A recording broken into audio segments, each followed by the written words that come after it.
Kick the tires.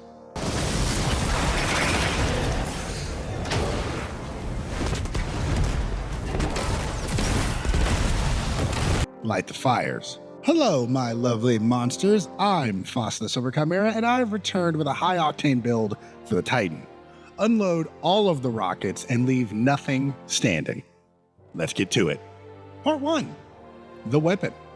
We're using the exotic solar rocket launcher Dragon's Breath. This comes with the perk Composite Propellant.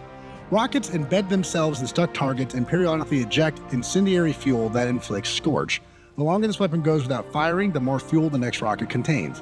So, you shoot it, it sticks into a thing, and starts spraying fire everywhere. I can relate. Next up, High Octane.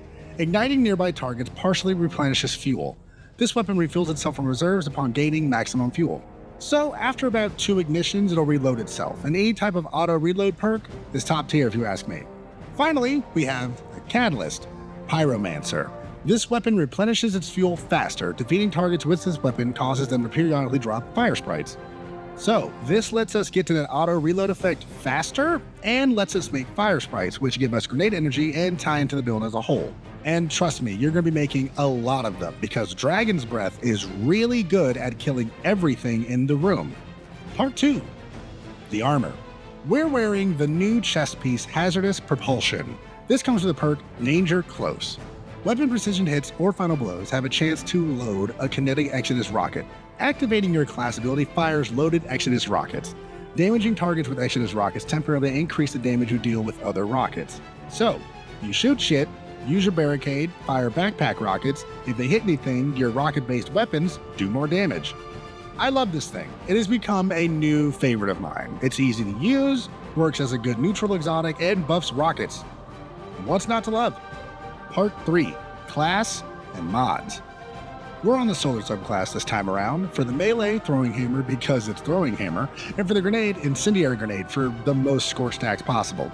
As far as the aspects, first up is Roaring Flames. Final blows from solar abilities or ignitions increase the damage of your solar abilities, stacks 3 times. This build has a lot of ignitions, and this helps crank up the damage of our abilities. Next up, Soul Invictus. Solar ability final blows, Hammer of Soul impacts, and defeating scorched targets create sunspots. Your abilities regenerate faster, and your super drains more slowly while standing in a sunspot. Sunspots apply scorch and deal damage to targets inside. Entering a sunspot applies restoration. So, this gives us a boatload of utility, and lets Dragon's Breath make sunspots, which just increases the damage overall. Moving to our fragments, first up, Ember of Ashes. You apply more scorch stacks to targets. More scorch equals good. Next, Ember of Char. Your solar ignition spreads scorch to affected targets, plus 10 to discipline. Spreading scorch is good for crowd control, and if any trash gets burned up, they can make a sunspot. Next up, Ember of Eruption. Your solar ignitions have an increased area of effect, plus 10 to strength. This works with Ember of Char to spread more scorch and make more sunspots and fire sprites. Finally, Ember of Mercy. When you revive an ally, you and other nearby allies gain restoration. Picking up a fire sprite grants restoration, plus 10 to resilience. So, now all those little fire sprites give us grenade energy and can heal us. All for the low price of sticking it in and spraying it everywhere. Moving to our artifact mods, we have a lot of options. I'd recommend the authorization mods for Elemental Charge and Scavenger to lower the cost, because you want ammo and armor charges. Elemental Siphon to create more fire sprites, Radiant Orbs for a way to get radiant, Solar Fulmination to increase ignition damage, and Shield Crush to increase grenade damage while you're radiant. But as always, use whatever suits your playstyle and the content you're running. Moving to our armor mods, on the head, Heavy Ammo Finder because Dragon's Breath likes to eat ammo, a Siphon mod of your choosing, and you can also put Heavy Ammo Scout if you're with a fire team. On the arms, Firepower for orb generation, Bolstering Detonation to give more class ability energy, and Impact Degustion to give us our grenade energy. On the chest, 1 charged up mod for more armor charges, and 2 Solar Reserve mods to increase the amount of ammo Dragon's Breath can carry. On the legs, Insulation for class energy, Elemental Charge, so all those fire sprites can give us armor charges, and Solar Scavenger for more ammo. Finally, on the class item, Utility Kickstart so we can get our barricade more often, which means more rockets, Reaper for orb generation, and Powerful Attraction to slurp up orbs from a distance. When these pieces come together, you get a build that feels like a rolling inferno. Our chest piece buffs Dragon's Breath and it does serious damage to bosses, to ads, to my marriage. It doesn't matter. Everything burns. And all the fire sprites and sunspots keep us healed up, and more importantly, keep the fires burning. But now, I gotta talk about the most important part of any Destiny build. Part 4, the fashion. Here's the outfit, and I dig it. I went with the Gundam-esque mech look because the chest gave me that vibe. But it has a lot of round edges, so I went with the Parade Gauntlets from Onslaught and the Legacy Oath Greaves from the Deep Steam Crypt Raid to go with the flow, as they say. I used the new First Ascendant helm to give it a robotic look because it kind of reminded me of something from Armored Core. Then I used the Clinging Cobweb shader to match the colors on Dragon's Breath.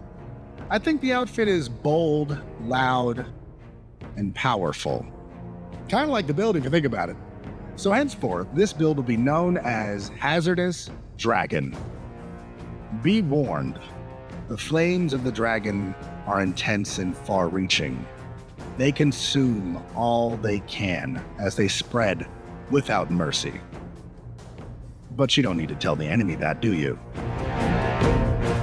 So, that's the build. Tell me your thoughts in the comment section below. Did you like the build? Did you like the outfit? Do you have any suggestions? As always, feel free to talk to me in the comment section below. If you don't know what to say, how about Infernal? That feels right. If you want more of my builds, I have a playlist right here. And if you want some lore to pass the time or sleep to, I have a playlist right here. So check those out if you want. Also, talk to me in the comments below. Tell me what kind of videos you want in the future. Do you want me to do some stuff on the First Ascendant? Talk to me. Shout out to all the new subscribers. We're getting so close to 800, which is insane. Thank you all. Welcome, and I hope you enjoy your stay. I gotta go work on some more stuff. So if you can do me a favor and talk shit behind the subscribe button's back and help give it a mental breakdown, that would be awesome. I am Fasa the Silver Chimera, and I will see all of you beautiful monsters next time.